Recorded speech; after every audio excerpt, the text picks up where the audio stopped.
Ladies and gentlemen, boys and girls, welcome back to the College Football Nightcap. I'm your host, Lucas Hill. We have a lot to talk about. A lot is on the agenda. The Frisco Bowl is wrapping up. It is a blowout like I thought it would be.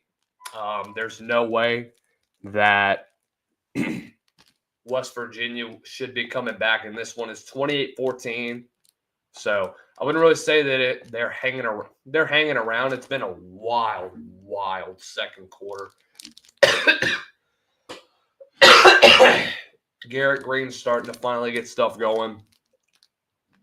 I mean, but that says something when you're the leading rusher as well as the leading passer right now, and with how everything's going.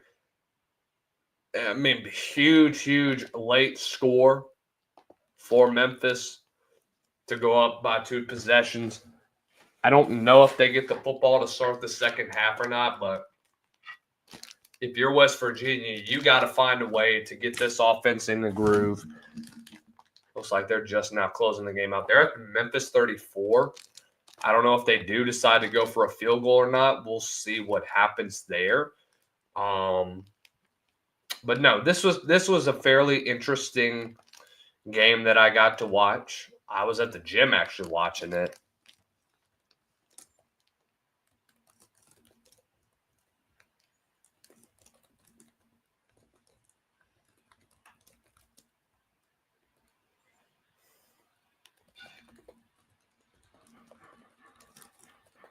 My bad, guys. I'm putting out a little notification on Twitter.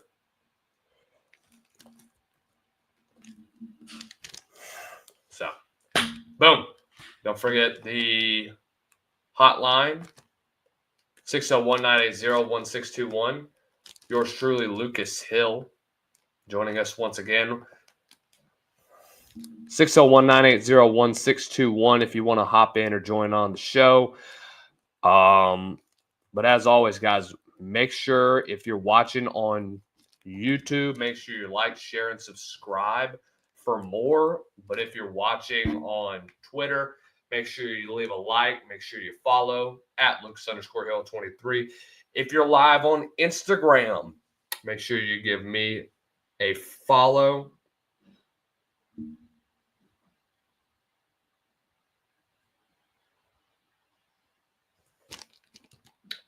So, guys, we have a lot to discuss today. I'm glad we got a Memphis alum in the house.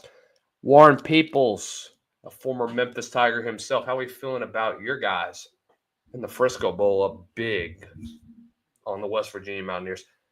I'll say this about Memphis. I've known that they were going to be a dominant team once this season began. I knew that they were on their way to another 10-win season. What Ryan Silverfield has done over the past 6 years, ever since he's been in Memphis, Tennessee, has always been great things. When you're talking about back-to-back 10-win seasons, they've continued to develop, they continue to grow. One that long ago, they were in a position to where they won 10 games in 2019, made it to the Cotton Bowl Classic. 2017, he had to take over for a guy like Mike Norvell. Had to take over for the legacy that he left behind. Then you have to replace him. So really have a lot of respect for Ryan Silverfield and what he's been able to do after taking over.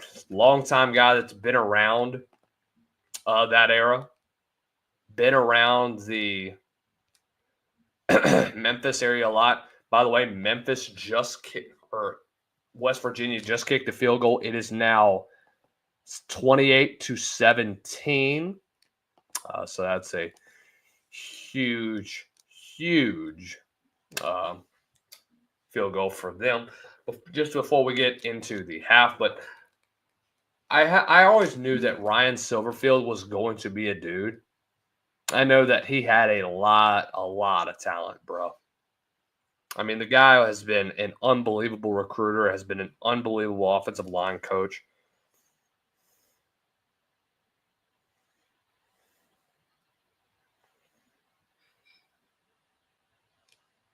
So I have a lot of respect for that program because they're on the rise. Memphis will be a program to look out for over the next year or so. If they continue this, I think they have a lot of what to expect.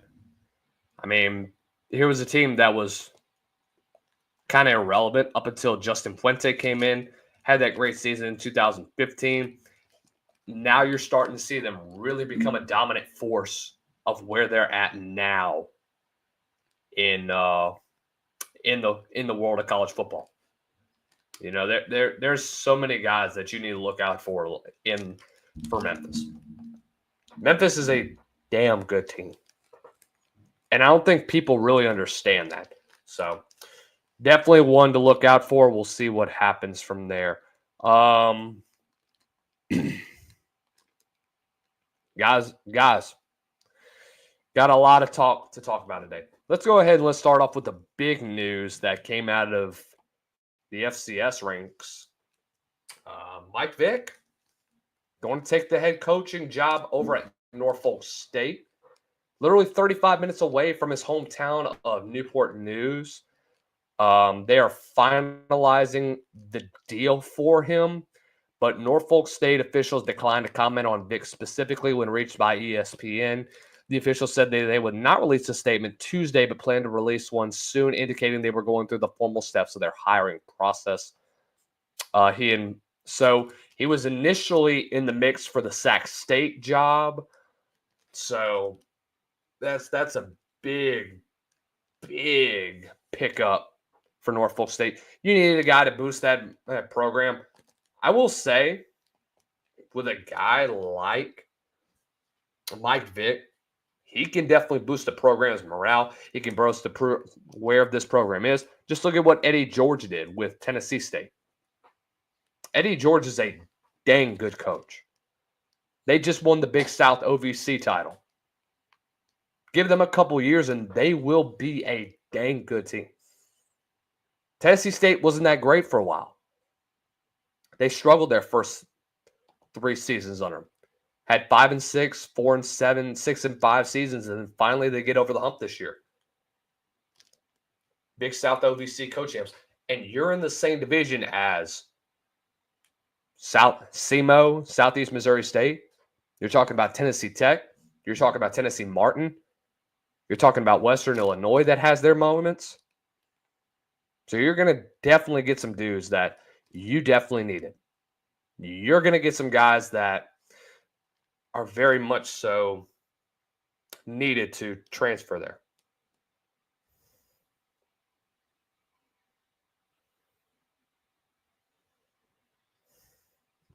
So, like I mentioned, you give this Norfolk State team time, I'm telling you, you're going to end up seeing them like they were with like Tennessee State is with Eddie George right now.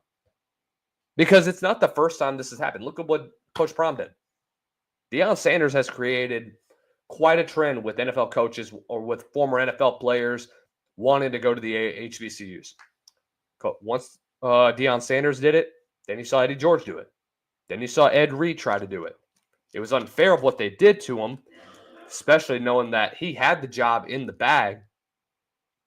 Definitely sucks. But I will say, I don't know why they ended up dismissing him whenever he was telling the truth about their athletic facilities. Guys, Ed Reed's going to be should be a dang good mentor. I would go play for a guy like that. And now here comes Michael Vick. So definitely have a lot of respect for him. Definitely can't wait to see where that program goes in the next couple of years. Definitely going to be one to watch out for in the next couple of seasons. All right, I got to take a break. Going to go get some water. You're listening in to College Football Nightcap on X, YouTube, and Instagram Live.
All right, welcome back once again to the college football nightcap. Man, the portal hauls just continue for LSU. We'll get to that in a little bit, but my goodness, we're in for a fairly wild transfer portal.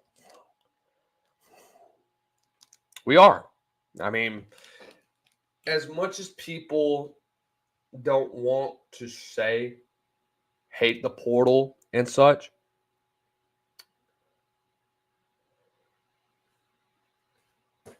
you got to admit, this brings a lot of drama.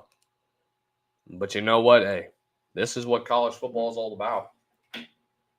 You want primetime TV? You want to be able to put your stuff out there? You want some drama involved? Go ahead and put your stuff out there out into the world of college football. Go ahead and go put your stuff out there with the transfer portal. And the perfect group to do that, the perfect recruiting site / website, I guess, just to break all those transfer portal news is On3. Dude, On3 has been dominating the portal scene for a while. It's almost ridiculous what's going on. My bad, I'm trying to plug in my phone.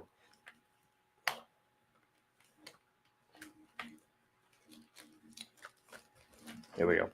But the portal has really been interesting. It really has. Let's just be honest. Huge pickup, first of all, for LSU. Gets Nick Anderson today. Got Barry and Brown the other day. I mean, dude, this receiving core is going to get impressive for LSU.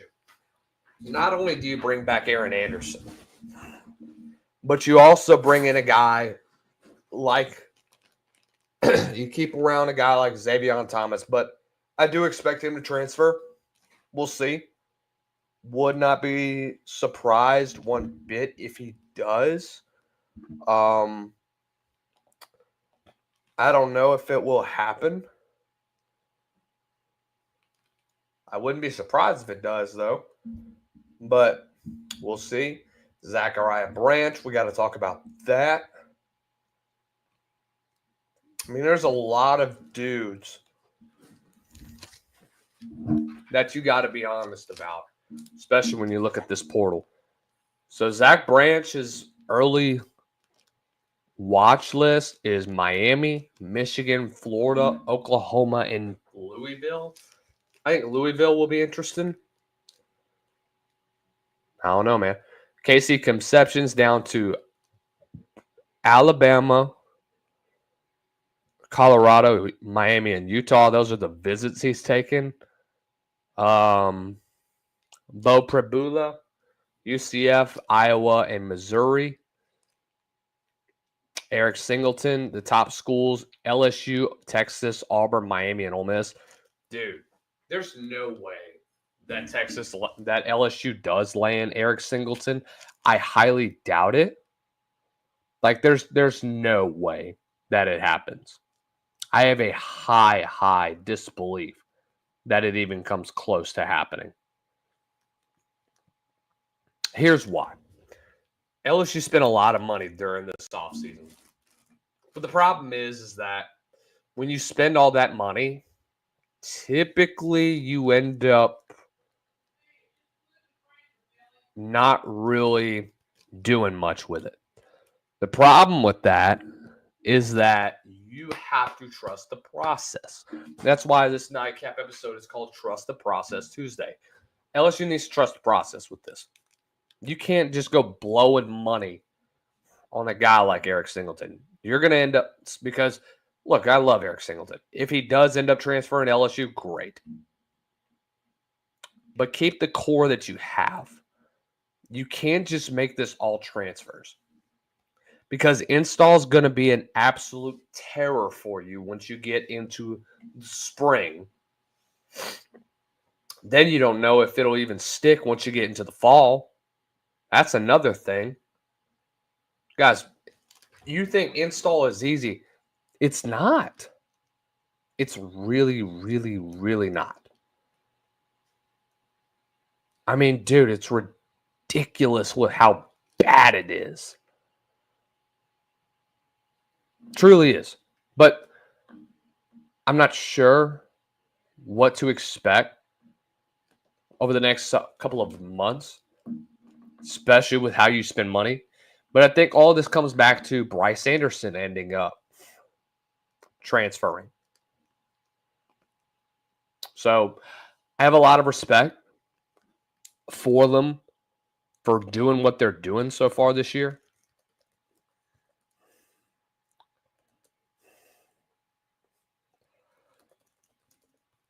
I'm about to load up the spaces, by the way, guys, so that we can get you guys involved.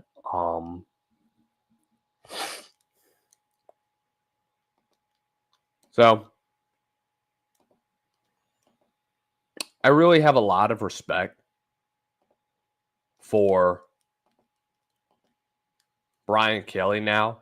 Now that we've finally seen where this team can be in the near future, I have a lot of faith in what he's going to do. Because believe me, it's not easy to do so. It really isn't. I do think that when you get him with the money that they've been able to raise from Bayou Collective,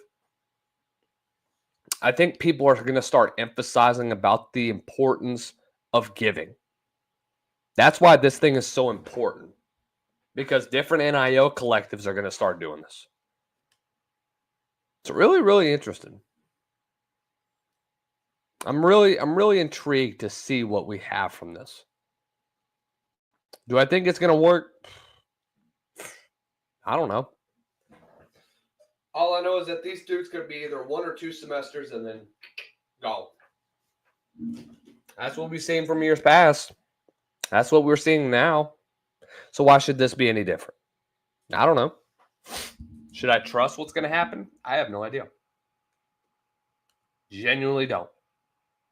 The only thing that I know is that you're going to put yourself in a position to where you're not really going to have a lot of success.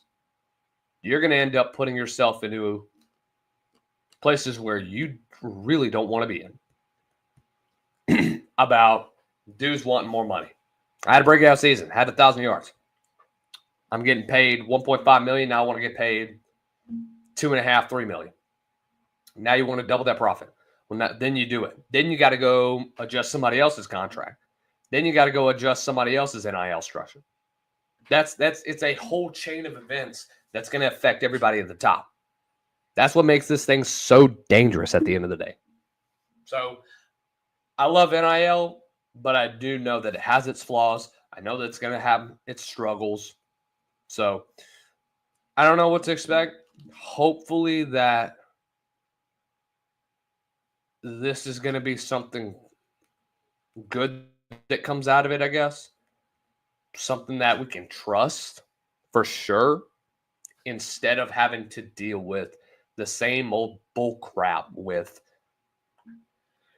how we need to trust the NIL system and that we need to trust these 17 to 21, 22-year-olds with almost $3 million with 6 or 7 figure contracts in the NIL level. All right, so continuing on, let's talk about what's going on out with the where was it? Guys, I want to talk to you a little bit about what's going on. I will say this. I want to talk about what I got to witness this past weekend in state championships. And I won't be too long. I'll be very, I wouldn't say brief, maybe 5, give me 5 minutes of your time. Guys, you're going to love this. All right.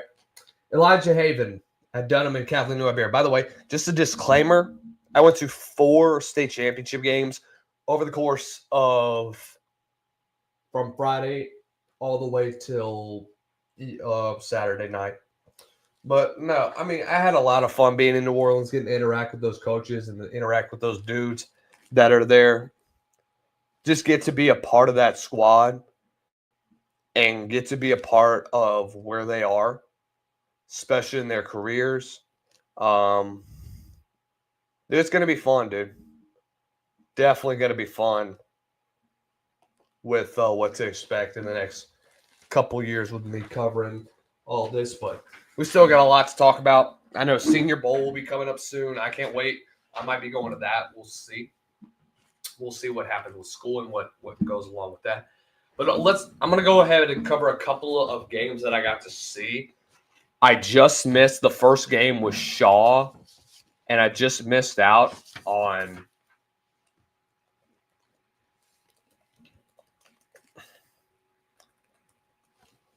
missing out on Jasper Parker, the Michigan commit from Archbishop Shaw. But the second game, we got to watch the number one player in the nation in Elijah Haven in the class of 2027. The guy's an absolute stud. I mean, the guy has an absolute upside to him. Very lean, very fast with the football. Does tend to make some pretty poor decisions down the stretch of a game, but the guy can flat out play football. He's still young. He's still got a lot to learn about. Dude, set a record for the most passing yards in a Division II state championship with 300. And I think he also set a record for the most total yards with 455. I'm not sure about that.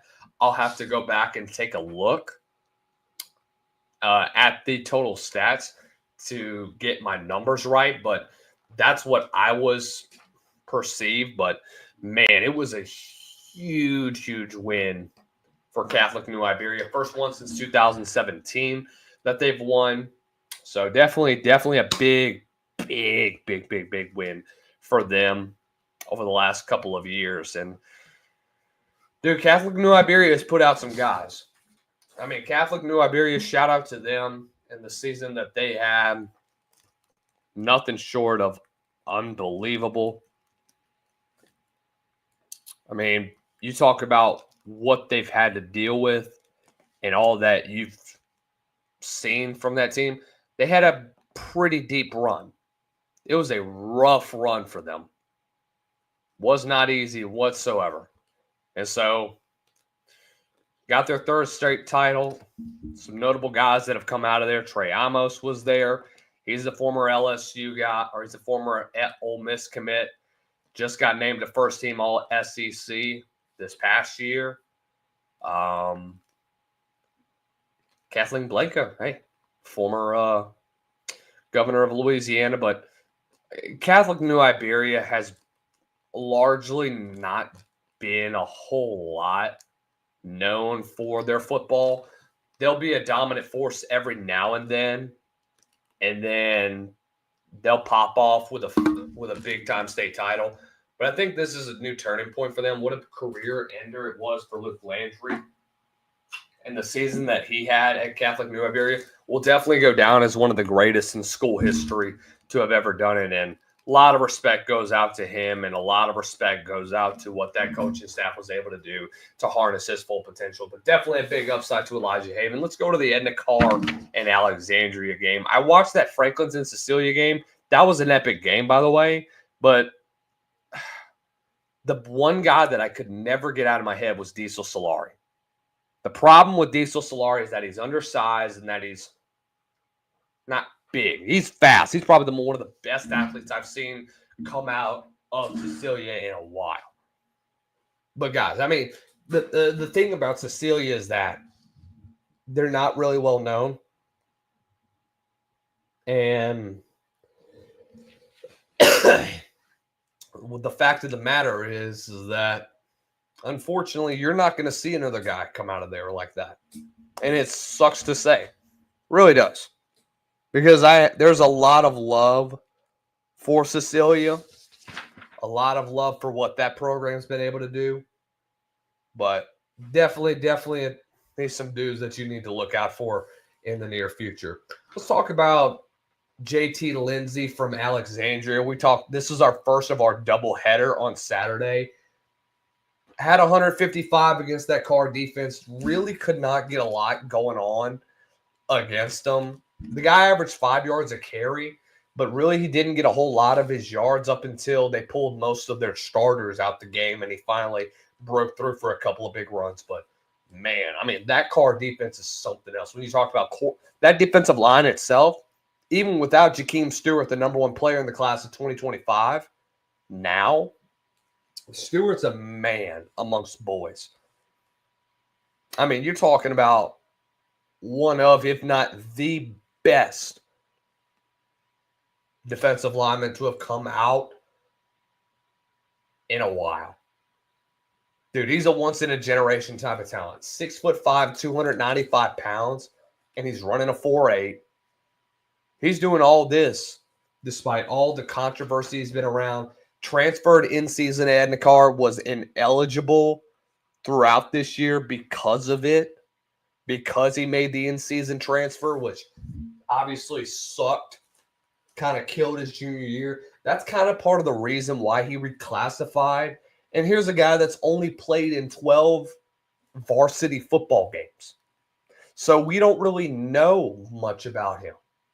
There's not a whole lot to really decipher from a guy like that. But definitely take a look out for him. Definitely a guy that you need to look out for in the near future. He's committed to USC, so we'll see what happens with them. The biggest reason why is because of Eric Henderson. He's the defensive line coach and a former Edna-Carr Cougar himself over at USC. Let's talk about the other defensive lineman, Richard Anderson. I talked to Coach Ed Orgeron, who was on the sidelines throughout that football game. Dude said that Richard Anderson is probably the best interior defensive lineman he has ever seen. I'm telling you, word for word. Of course, in a different type of tone, but the guy can flat out play football.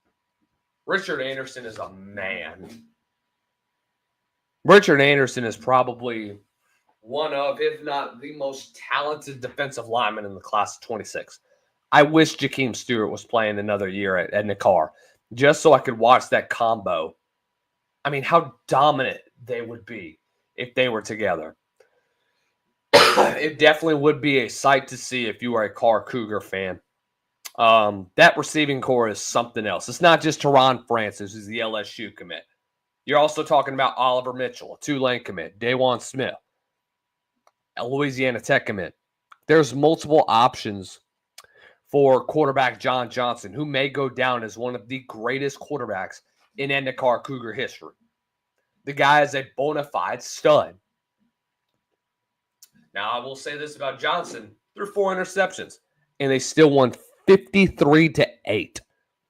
Dude, that Carr defense stood up and made dang good plays down the stretch.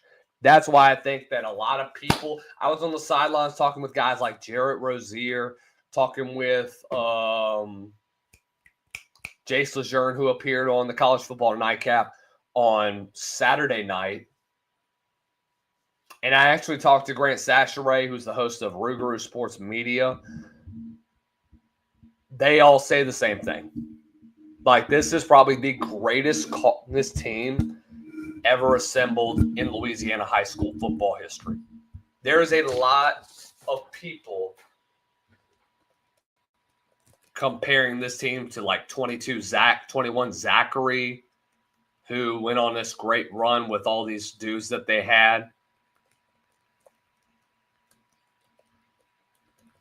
And I don't know, man.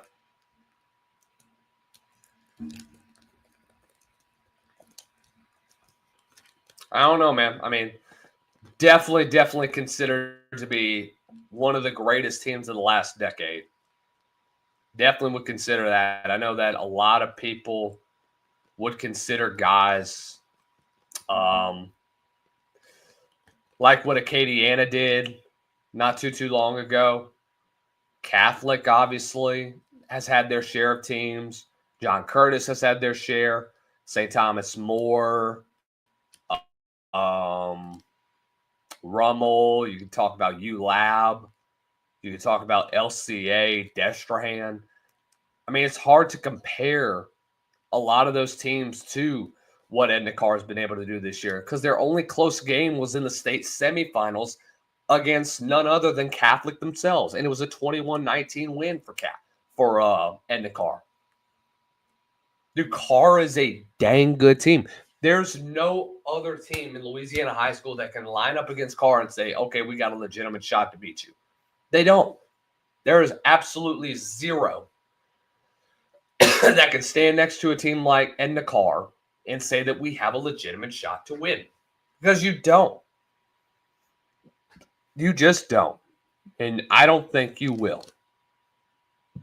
Sorry, not sorry, but that's how it is. That's just how it is.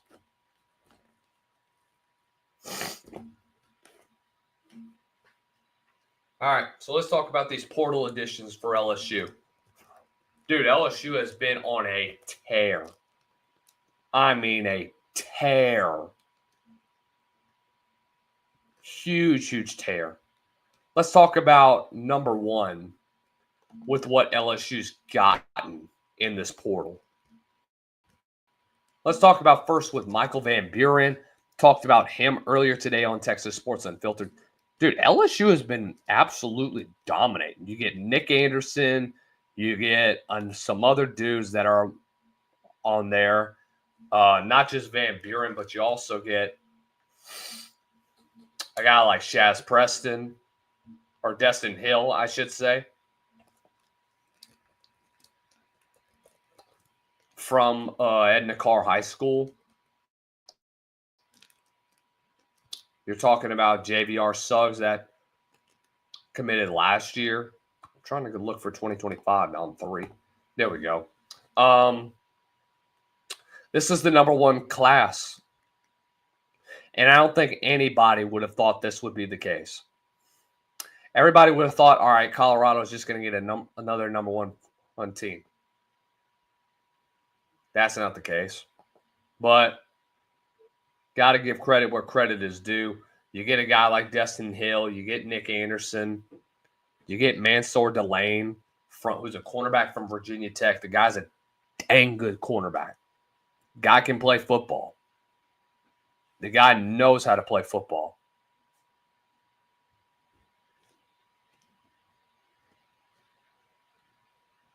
Really explosive guy.